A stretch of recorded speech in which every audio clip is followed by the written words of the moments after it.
Equivalent weight को लेके हमेशा कंफ्यूजन रहता है और दो तरीके के क्वेश्चन हमेशा आते हैं। एक तो इक्विवेलेंट वेट की डेफिनेशन को लेके, जो चलो आप रट सकते हो कि equivalent weight of substance is the amount of substance in grams which reacts और liberates 1 gram hydrogen, 8 gram oxygen, 35.5 gram chlorine, 80 gram bromine, 108 gram silver.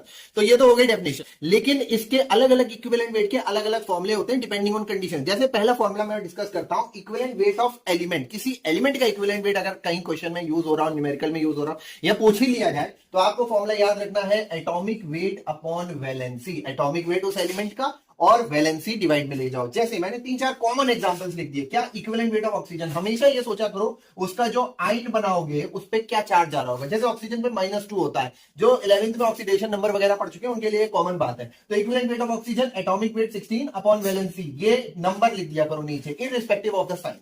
2 लिख दिया, आ गया 8। ऐसे ही मान लो पूछा इक्विवेलेंट वेट ऑफ हाइड्रोजन, इसका आयन सोचो +1 है तो 1/1 एटॉमिक वेट अपॉन वैलेंसी 1। ऐसे ही equivalent weight of chlorine, chloride ion आपको पता है -1 होता है तो 1 लेंगे वहां से वैलेंसी, 35.5/1 यानी कि 35.5। ऐसे ही equivalent weight of aluminium, aluminium की वैलेंसी आपको पता है 3 होती है, +3 इसका चार्ज मान लो तो 27/3 यानी कि 9। ये मोस्ट कॉमन एलिमेंट्स है जिनके इक्विवेलेंट वेट्स हमको अक्सर निकालने पड़ जाते हैं। और अगर और ज्यादा कैलकुलेट करना पड़ जाए किसी अननोन का, तो सीधे सीधे यही फॉर्मूला लगाना है एटॉमिक वेट अपॉन वैलेंसी।